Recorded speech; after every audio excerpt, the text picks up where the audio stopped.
I'm not going to comment on speculation on that. But Chancellor, it's not speculation. It's our viewers asking the Chancellor, who knows exactly what you're going to do, what you are going to do. It's not speculation. So you're now 7 months in, and actually there are an awful lot of things that you're now saying, well, yes, we have to get on, we have to go further and faster. Were you too slow to begin with? Do you admit that? Rachel Reeves, the UK's Chancellor, found herself in a position no politician wants to be in, completely speechless on live television. What should have been a typical political interview turned into an absolute nightmare for Reeves and the Labour government. What began as a routine set of questions quickly spiraled into a complete disaster, leaving her visibly flustered and struggling to defend herself. Well, however many times you've said it, Rachel Reeves, and you have said it a lot, the latest month of growth was only 0.1%. So how do you think the last 6 months have gone? Well, our economy has essentially flatlined for more than a decade now. I don't believe that low growth is our destiny, though.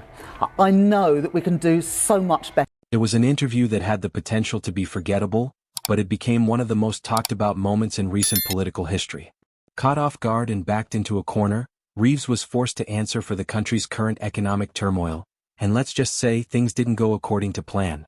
The interview kicked off smoothly, with Reeves exuding her usual confidence as she faced an experienced BBC host. She appeared calm, collected, and prepared to discuss Labour's plans. But then came the bombshell question that no one saw coming. With inflation rising, businesses struggling, and ordinary families feeling the pressure, do you take responsibility for the state of the economy? It was a straightforward question, yet Reeves faltered. Instead of taking ownership or offering solutions, she began deflecting, pointing fingers at external factors, previous governments, and anything else but herself and her party. But the host wasn't about to let her off the hook so easily. With every dodged answer, the host pushed harder, challenging Reeves with cold, hard facts and exposing glaring contradictions in her statements. The turning point came when the host quoted Reeves from months earlier, where she boldly promised economic stability under Labour's leadership.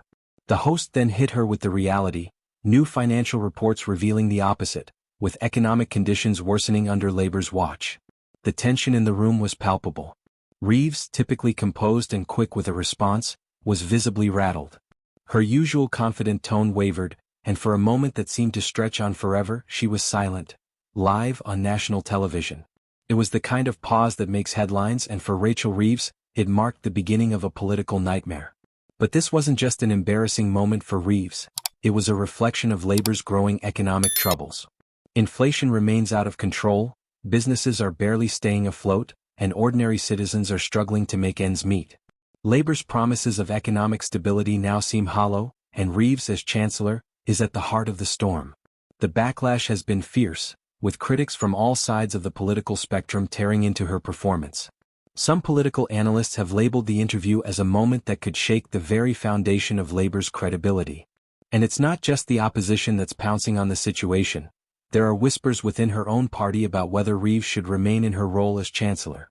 Social media exploded in the aftermath of the interview, with many calling it one of the most humiliating political moments of the year. Memes, clips, and harsh critiques flooded platforms, with users mocking her inability to answer basic questions. How can Labour fix the economy when they can't even answer a simple question? One viral tweet read. The damage was done, and now the question on everyone's mind is, can Labour recover from this? This isn't just a bad interview, it's a major blow to Labour's standing on the economy. With public trust in their economic policies dwindling and confidence in Reeves plummeting, this moment could prove to be a turning point. The stakes are higher than ever for Keir Starmer's government. If they can't turn the tide soon, this misstep could have serious consequences in the next election. So what do you think?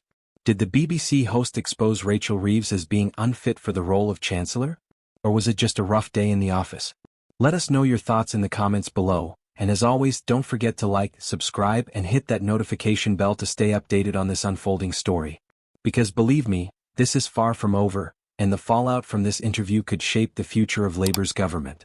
Stay tuned, this political drama is only just beginning.